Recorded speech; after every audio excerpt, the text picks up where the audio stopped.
from Kansas State University. This is Agriculture Today. Eric Atkinson with you. Ahead today, K-State's Steve Ensley will talk about the unusually high number of vitamin and mineral deficiency cases in newborn beef calves so far this year, as identified by the Veterinary Diagnostic Laboratory here at K-State. He'll look at the likely cause of that problem and responding to it. Then from the Kansas Forest Service at K-State, Jason Hartman will look at the wildfire potential in Kansas as spring comes on, and he'll offer several suggestions on protecting one's farmstead or other rural dwelling in the event of a wildfire locally. And later, on this week's horticulture segment, K-State's Ward Upham talks about early spring management of garden asparagus. Here on Agriculture Today. While many people know hunger is an issue in developing countries, it is also a problem in our own backyards. In 2010, 1 in 7 Kansans struggled to put adequate food on the table. 2 K-State research and extension programs are tackling this problem. The Family Nutrition Program and Expanded Food and Nutrition Education Program reach thousands of Kansans in more than 70 counties. They learn how to eat healthy with a low budget. For more information about these programs, visit ksre.ksu.edu.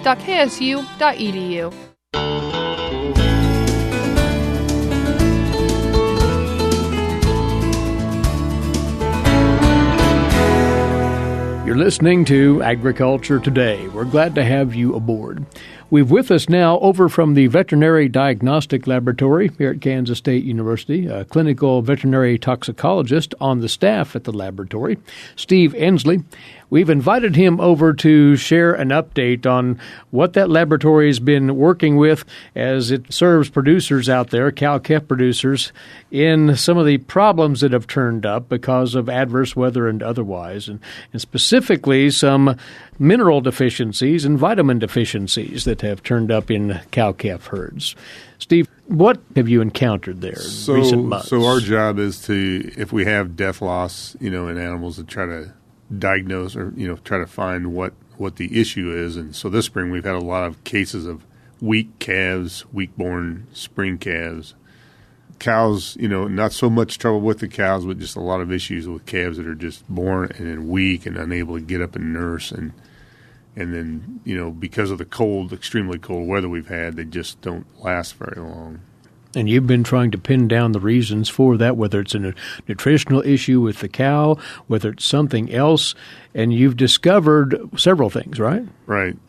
So we, in the process of doing our diagnostics, we have pathologists that look at infectious disease issues, and then my job is we've got a relatively new lab in the diagnostic lab where we can do analytical work. So we have the capability to look at tissues from animals. Liver tissue in particular is what we look at for mineral status, vitamin status.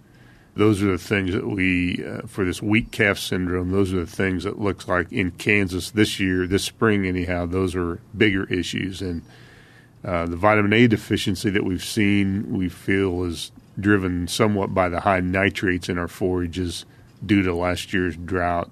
Some nitrate toxicity issues where we've actually lost animals that are consuming forages high in nitrate, and then animals that were calving or pregnant, late-term pregnant cows on high nitrate rations. That the high nitrate makes it difficult for them to absorb any vitamin A that they have in the diet. So what little vitamin A is left in the forages this time of year, if the nitrates are high, it makes it more difficult to even ingest any of that's even if it wasn't in the diet. So this has been a fairly widespread deficiency issue? Has. Yeah, not really just Kansas. We also get cases from Nebraska and some surrounding states. So Missouri actually had as bad a drought situation, I think, as we did. So they've had, just as bad or maybe worse issues with nitrates and vitamin A deficiency that we have. But I'd say it's a Midwest issue.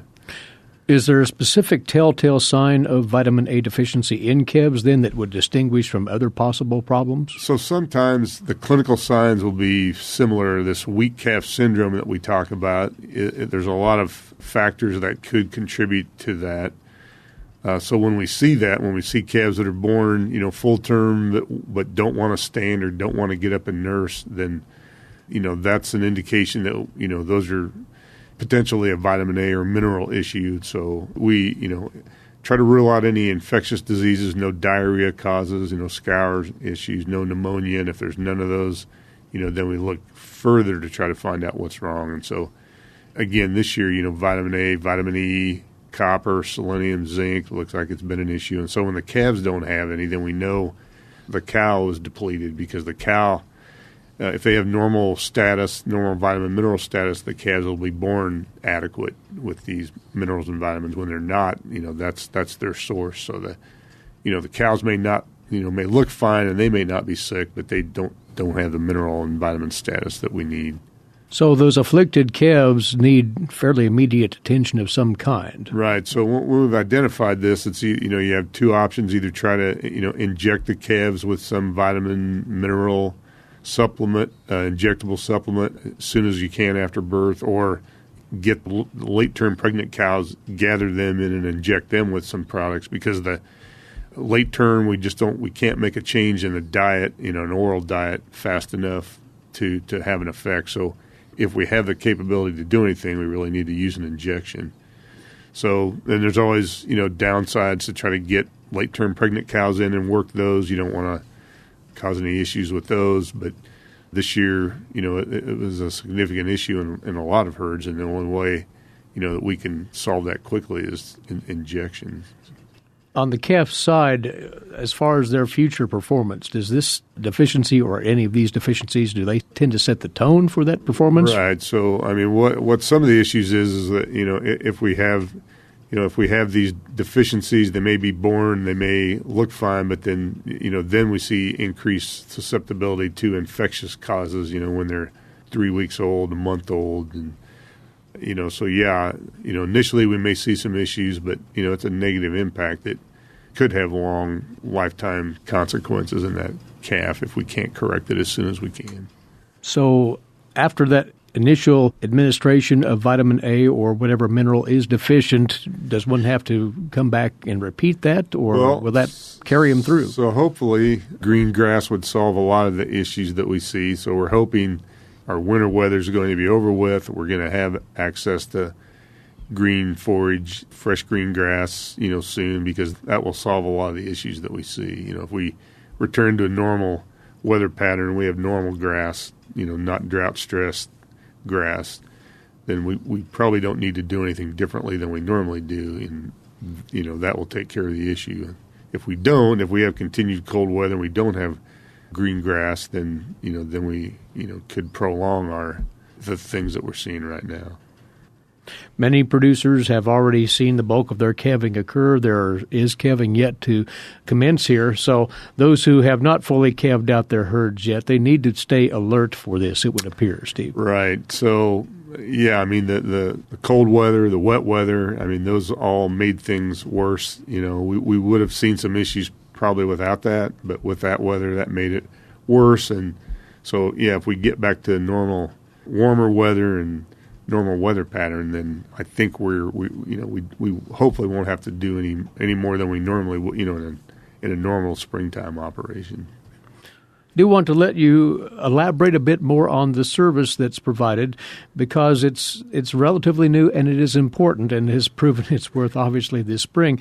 The laboratory sampling capability at the Veterinary Diagnostic Laboratory allows for quick diagnosis of these conditions. So K-State's had a great diagnostic lab for a long time, but never really had this analytical capability that we have now. They've invested in the equipment in the laboratory so we can do this kind of testing, to look for nitrates or nitrates in the feed or nitrates in the water, vitamin issues, mineral issues, and we've got more capability than that. So, it's exciting times for, especially if you do work like I do, to have a laboratory here where we can actually look at samples, and because we don't have to send those out to other labs to be done, we can have a lot quicker turnaround time. We're kind of in charge of what, if we're having a problem, we can do those cases faster and fast turnaround time. So that's all great to be able to provide that service that we haven't been able to do in the past. So what is the general sampling protocol? It'll depend on the situation, of course. But so a lot of times with these newborn calves that die, what we like to look at is liver. If we have an animal that dies and we can get a liver sample to look at. The liver is a very good sample for vitamin and mineral storage because that's where most of those are stored. We can also look at serum, so if we don't have availability to get liver, we'll look at serum. And so we also do liver biopsies on cattle. Today I'm going to go down to around Allen, Kansas, and we're going to do some liver biopsies on some cattle and see what their status is. So it's a pretty non-invasive way to get a small liver sample that you can get from a live animal that will give us a lot of really good information about what their status is. So that's something that's been around, and people have done liver biopsies for mineral analysis. But, now we can do those and analyze them here, do them quickly and very accurately and provide some good information. So you can go beyond a necropsy, but right.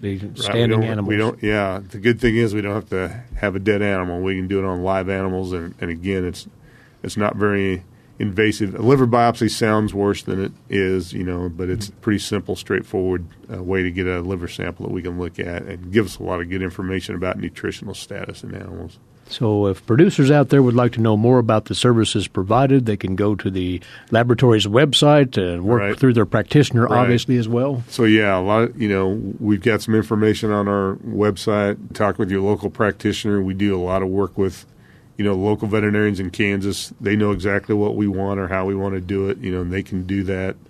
That's usually a good option, if you've got relationship with your local veterinarian, work with him and he can work with us, or we can work with producers also. Very good. We'll give the website in just a moment.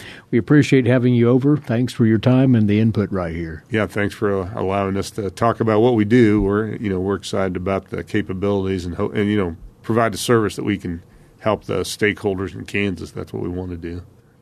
Steve Ensley with us, clinical veterinary toxicologist with the Veterinary Diagnostic Laboratory at Kansas State University. Learn more about that laboratory's sampling services and capabilities at ksvdl.org. That's ksvdl.org. That's the website to check out. You're listening to Agriculture Today. We'll be back with more here on the K-State Radio Network.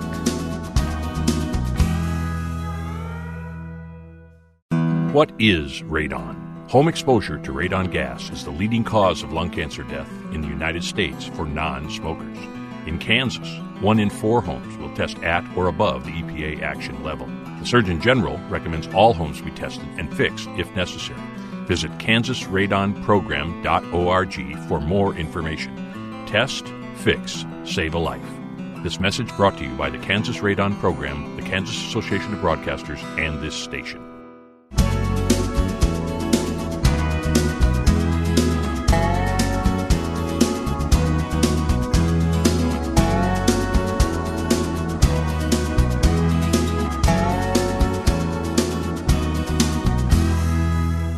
You're listening to the K-State Radio Network and Agriculture Today. Here we are finally moving into true spring weather here in Kansas, and there are concerns about wildland fires around the state of Kansas.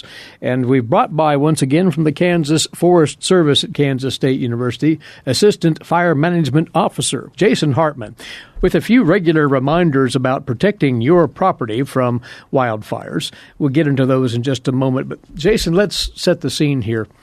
Had quite a bit of fuel load coming out of this past late summer and fall, right? That's correct. We've had that scenario play out for several years now where pretty good growing season rains, moisture, leads to a lot of potential fuel during the dormant season, wildland fire season. And we had that once again this year coming into what is our traditional fire season time. But one difference this year is, as opposed to the last 2 or 3 years, we had that growing season and then it turned off. And we had very dry conditions following that. We've had a wet winter to mitigate some of that concern, but not totally eliminate it. So talk about how much our snows mitigated the wildland fire danger. If you have a heavy enough snow, it'll mat that fuel load down, right? That does help some.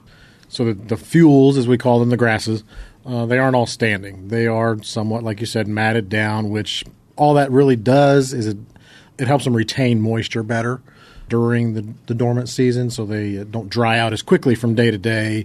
That is how they help with mitigate the conditions, the snows, in addition to just being moisture in the soil and therefore leading to maybe an earlier green up. They don't eliminate the possibility of a fire moving fairly rapidly if the fuel load is still adequate enough. With a long enough drying period, even those matted down fuels will dry out and will be receptive to burning and will be just as much fuel as they were standing up. The same amount of fuel is there, the same amount of potential for energy being released and heat being created and fire being carried across the landscape is still there. It just takes longer for it to dry out, and it reacts to that. What moisture it does get, it retains longer. But once it does dry out, it's still dry fuel that can burn just as easily as anything else. Is, Jason, the fuel load hefty virtually statewide? For it was wet throughout the better part of Kansas in the late summer, early fall. That's what the climate models show, is that it was a pretty well statewide, good, moist growing season that had a lot of growth, and not really any one area more so than the other, but is a fairly statewide thing. So what we share today will apply to a good lot of folks out there across the state of Kansas in as far as what one can do as a rural dweller to protect their homestead, farmstead, their property from a wildfire. Where would you suggest one begin there? Always right at the home, right at where the home foundation walls meet the landscape. Make sure that that's a very well-maintained area where there aren't a lot of loose material, leaf litter, loose grasses, loose gardening debris that can be a receptor for a wind-blown ember that then catches that material on fire, that then it's right up next against the structure itself, and that's what leads to a lot of structure ignitions, more so than the flaming front itself almost. So trash, piles of firewood that haven't been spent for this past winter, those are ripe candidates as well, aren't they? Yeah. With as cold as it was, probably they're all empty. But the wood pile's still right there by the back door, the patio, or especially the deck. As we move into warmer weather, move into wildfire season, it's a good idea to move those a little farther away from the house. At least 30 feet's the recommended distance. And if one is to mow a strip of vegetation down, same distance recommended as far as a fire break is concerned? Not necessarily. So, like I said, right there next to where the landscape meets the foundation, about a 5 foot at least of green short mowed is the recommendation there. Then you can go into more of a mix of the brush and the grass and keeping that, maybe a little bit taller is okay within that 5 to 30 feet range. And there's different, they call them zones, right there, the 5 foot zone and then the 5 to 30 and 30 on out. You do different practices to maintain the safety within each zone. More is better to a reasonable extent anyway. Oh, yeah. Always go for as much as you're comfortable doing, and still maintaining the aesthetic look of your home is always best for the fire safety, is to do as much maintenance, as much green, as much clean of loose debris and ember receptors as possible. Some folks will go as far, Jason, as to literally burn a moat around their premises to prevent any potential fire from entering that area. Good idea? It's not bad to have, because what's already burned usually won't burn again, so that fire break, that black line, if you will, can be a very good defense. The caution with that this year, as I mentioned, the soil moisture. It's going to be wet in the soil for quite a while, so getting out with any type of equipment, before you put a match to the ground, make sure your equipment can make it all the way around where you intend to make a black line, or you may have fire on the ground and be stuck, and the fire's going to go where it will. So, yeah. And that's applicable to those who are going to be prescribed burning pastures very soon here as well, right? Yep. Equally as good of a caution. Make sure you can make it around with your equipment before fire's on the ground. Right. And the standard recommendations for folks as far as preventing a fire from starting in the first place. And we talk about catalytic converters on vehicles, operating power equipment out in areas where there is a fuel load nearby. All of those things still apply, right? Welding practices like, running grinders, cutting torches, having a water source nearby. When you're doing those, don't do those on high wind, low humidity days. All of those are still in play even with the more moist conditions, because it just takes 2 or 3 days of drying out for those fuels to be ready to burn and burn very actively. And fighting those fires for the fire departments is going to be much more difficult with the soil moisture conditions like they are, because their trucks aren't going to be just going out into cross fields to catch fires. Yeah. Folks need to think of a truck full of several hundred gallons of water trying to navigate. It's a heavy load, and if a pickup with just some feed in the back's getting stuck, then that fire truck's going to sink real quick. So, again, there are simple matters here to protect one's property, but they're all important. Any other considerations that folks need to think about in terms of wildfire prevention or protection?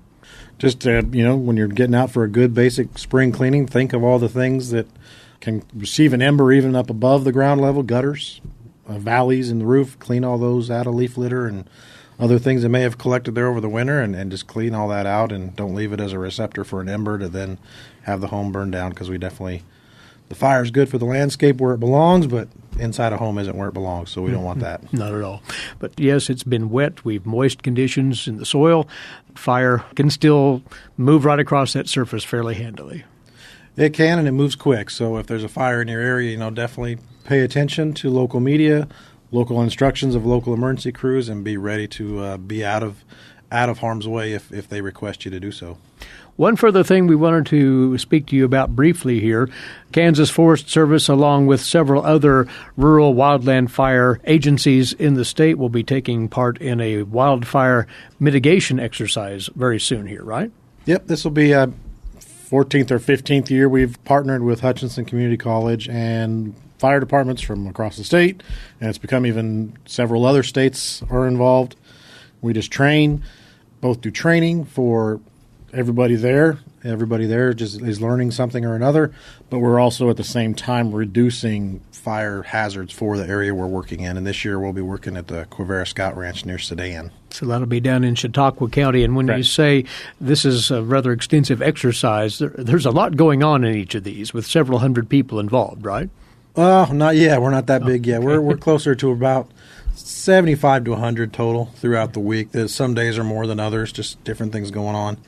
And we're just, every year it seems it does get a little different twist added to it. We're adding more local Kansas fire departments this year to test their ability to respond to a wildfire situation. And then that's going to be a new test that we're adding to it this year. And it's just that kind of training we do every year. And still trying to keep the core original intent of giving those fire science students a taste of wildfire career to see if it's something they want to pursue or not, and give them an internship kind of foot in the door towards doing that, and the dual original intent of reducing hazards. So we try to keep those two going, but every year we do add other little things along the way. That's multiple days, and it is organized very professionally as a response to any large-scale wildfire would be organized, right? Yep, it does follow the NIMS ICS management structure with an incident management team and all of the check-in procedures and finance procedures and logistics and operations and daily briefing processes and planning processes that entails, and that's part of the training is we bring in that aspect to what we're learning while we're out there. And it is Sunday through Saturday, a full week of training and doing good work, hopefully. That's taking place next week, so if you happen to be in that area north of Sedan, in the northern part of Chautauqua County, and you see smoke in the air, more than likely that's the mitigation exercise. At least we hope so. Yes. We hope so. Very good. Jason, we appreciate you reminding folks of these important matters regarding being safe out there with fire and protecting their property from wildfire should something get out of hand. We appreciate your time and good luck this season. Thank you. Thanks for having me. He's Assistant Fire Management Officer with the Kansas Forest Service at Kansas State University. Jason Hartman along with us on Agriculture Today. And we'll be back with more in a few moments on the K-State Radio Network.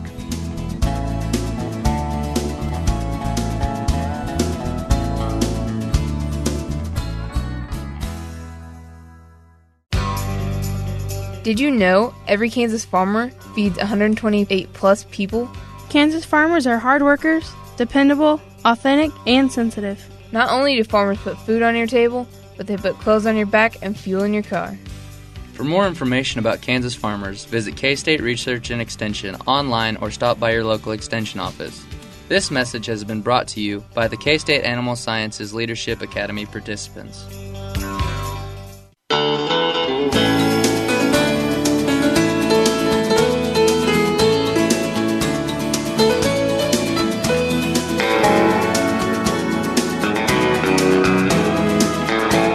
Agriculture Today continues now here on the K-State Radio Network.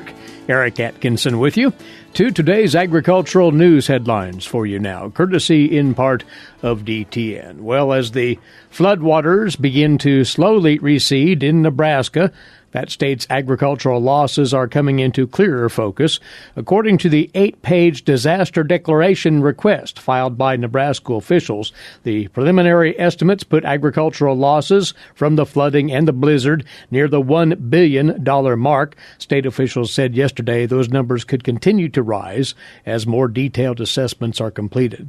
So far, the Nebraska Cattlemen's Association, that is, has estimated feedlot and cow-calf operations have lost $400 million in livestock.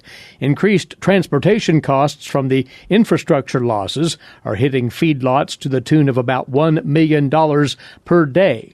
In addition, feedlots have lost about $36 million in feed supplies.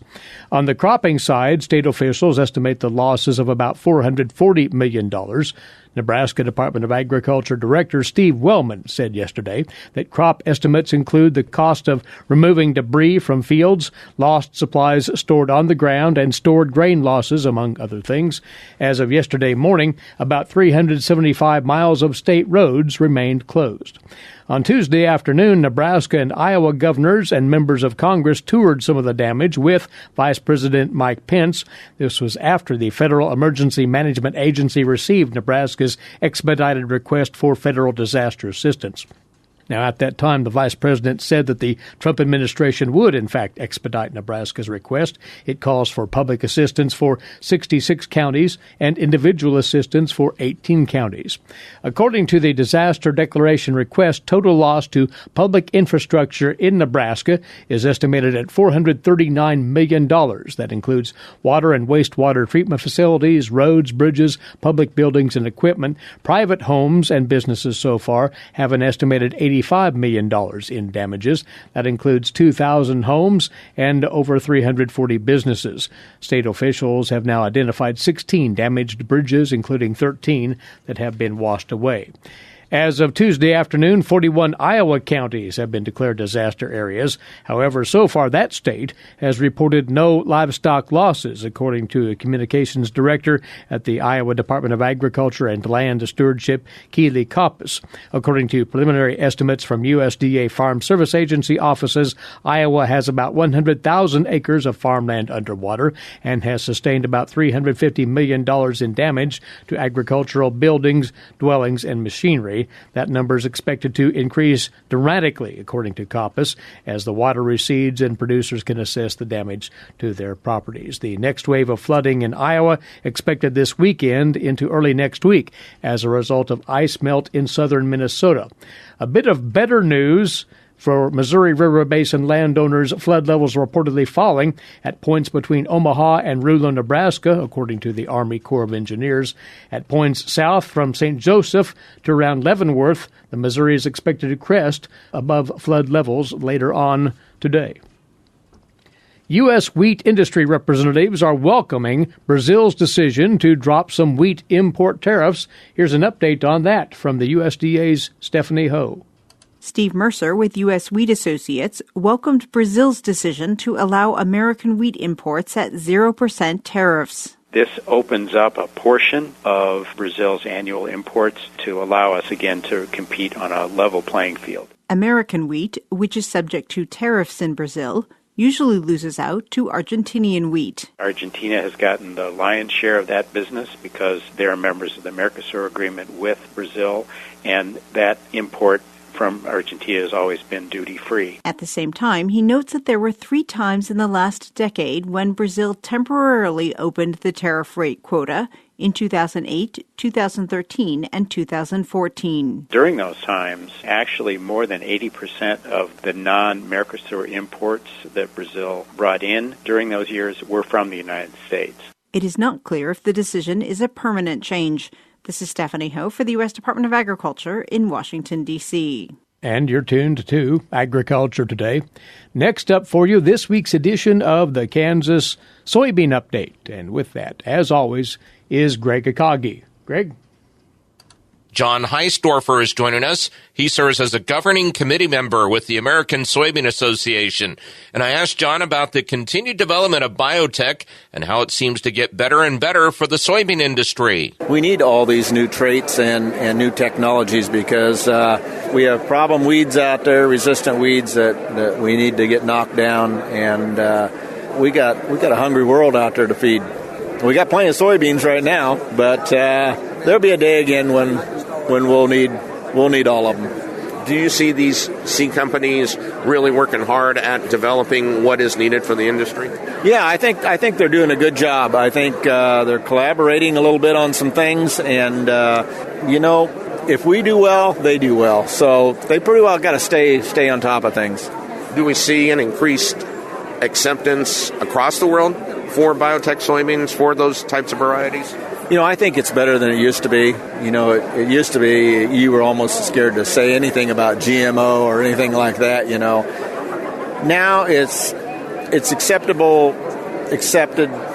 by a fairly good amount of people. And if you take one of those people that are kind of against it and explain why it's needed and the idea that nobody's ever been harmed by biotech, they seem to understand. And like you say, I think it is more accepted now. Do you see these companies, we have less and less companies, but do you see them maybe increasing their R&D development and looking at that, knowing the importance for the industry and whatever that next step is going to be as far as biotech is concerned? I think that's kind of one of the things that they've been talking about is these mergers, allow them to have the funds to do all these new biotech things. They understand what the market needs and what the farmer needs. So, some people don't care for all these mergers, but in the long run, it may turn out to be a real advantage for us. John, we appreciate your time. Thank you very much. Thank you very much, and thanks a lot for what you do. And those were the comments of John Heisdorfer, who serves as a governing committee member with the American Soybean Association. He joins us on the Kansas Soybean Update. It's brought to you by the Kansas Soybean Commission. Greg Akagi there. Many thanks, Greg. Remember to listen to the podcast version of our broadcast anytime you choose. Visit agtoday.net, and you can find the program there. You can tap the subscribe button. Brand new episodes of Agriculture Today will automatically arrive on your device every weekday. agtoday.net. This is the K-State Radio Network. Did you eat today? Thank a farmer.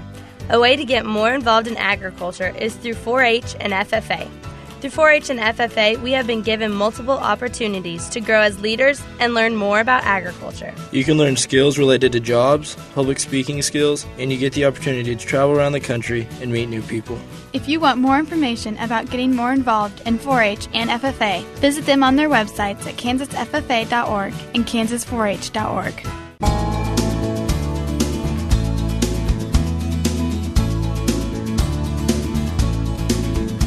We're back now on Agriculture Today, and for you, our weekly K-State horticulture segment. Back to the vegetable garden we go.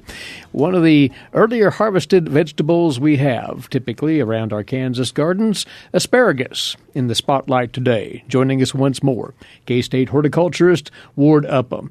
Asparagus appeals to a lot of folks, and this is a long-term planting with relatively low maintenance, Ward. It really is. And if you've never eaten fresh asparagus, it is a whole lot better than something that you buy that's been frozen.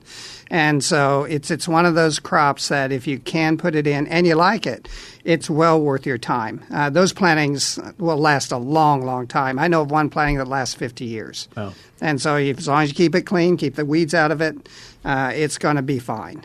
We'll talk principally about established asparagus bed management here. We'll slip in a word later about starting a new asparagus planting as well. But for that already planted asparagus, what's the first step this spring? Well, we probably still have fern on it. You may have taken it off last fall, but a lot of people leave it on in order to catch the snow. So if we have a dry winter, it spends the winter in a moist condition. This year we didn't have to worry about that. But if you have fern, that needs to be removed.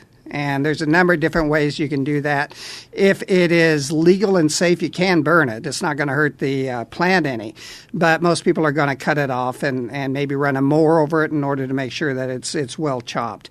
And then you need to fertilize. So normally what we recommend is maybe 1 to 2 pounds of a 10-20-10 or 11-15-11 fertilizer per 20 feet of row. And 1 to 2 pounds is equal to 1 to 2 pints. So a pint of fertilizer usually is equal to about a pound of fertilizer. So that gives you an idea of how much to put on. And then you're going to fertilize again later in the season after you're done harvesting. And you can use the same thing you used before when that asparagus was starting to come up. Or you can use a high nitrogen fertilizer that's found in a lot of our lawn fertilizers, something like a 30-4-5, 27-3-3, anything with that first number, somewhere around 25 to 30%. That's the percent of nitrogen. And you use that about a half pound per 20 foot a row. It's more concentrated, so you're going to use less, and that'll help get that fern up and get it going and get it making energy for that next year's harvest. That high nitrogen analysis is, again, for the post-harvest application. That's the post-harvest application. Just make sure, since these are lawn fertilizers, make sure there's no weed preventer, there's no weed killer in it, but it'll work fine for our purposes. Speaking of weeds and managing those in an asparagus bed, what are the general guidelines there? So normally what I will do is just till that asparagus bed lightly in the spring. Now mine, I know, were planted 8 inches deep. And so running a tiller over it fairly lightly isn't going to hurt a thing. Now, if you don't know how deep they're planted, then that may be a little bit of a problem. You can use glyphosate, which is found in Killzall, found in Roundup, found a number of things to kill everything that's there. It's inactivated when it's the soil. And therefore, it's safe to use an asparagus bed as long as that asparagus hasn't started to come up. And we're a little ways away from that this year, especially this year since it's been so cool. The other thing you can do is mulch. Mulching asparagus is fine, and so that will help control the weeds as well. Can one put down some sort of weed preventer as opposed to post-emergent control? You can. You can put down a weed preventer. The most common one that you're going to find for homeowners is trifluralin, found in Treflan, also found in some other products such as Miracle-Gro Weed Preventer, Monterey Vegetable and Ornamental Weeder. It's found in several products. Also found in Preen, but you have to check the label because some labels of Preen have asparagus on the label and others don't.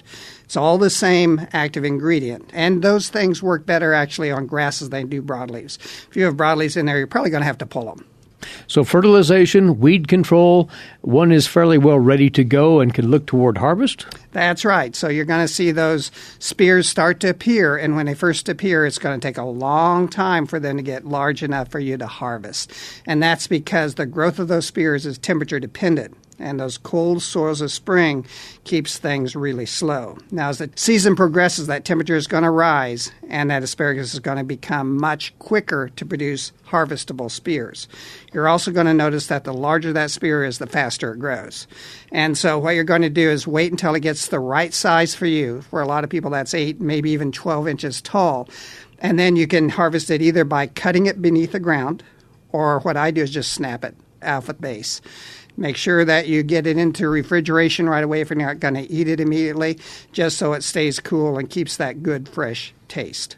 So reasonably, when to expect that first harvest, it's temperature dependent once again, so can't pin down an exact date by any means, but there's a ballpark idea of when that will likely take place. That's right. And so in the Manhattan area, I've seen it actually first harvest maybe in late March, but that's rare. Usually it's that first half of April.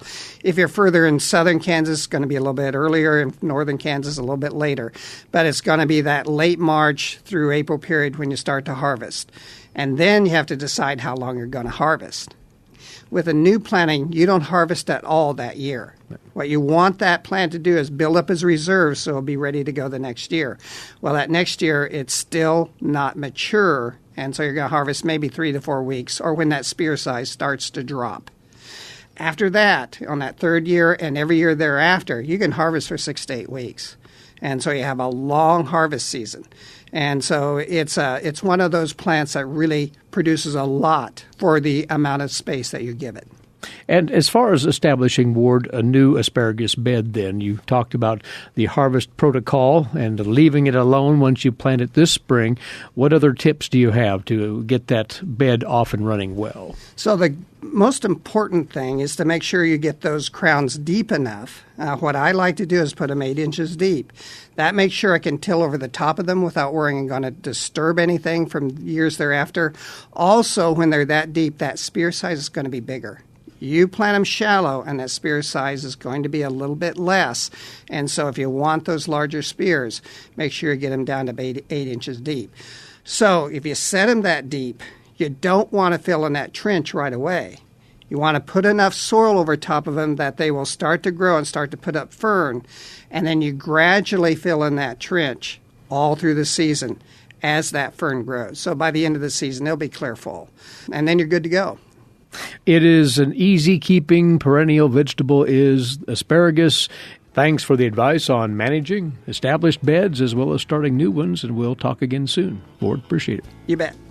That from Research and Extension horticulturist Ward Upham of Kansas State University. And our time is away for today as we part to bring to your attention once again our podcast service. You can subscribe to that easily by going to agtoday.net. agtoday.net. Meantime, thanks for listening in today. Eric Atkinson here for Agriculture Today over the K-State Radio Network.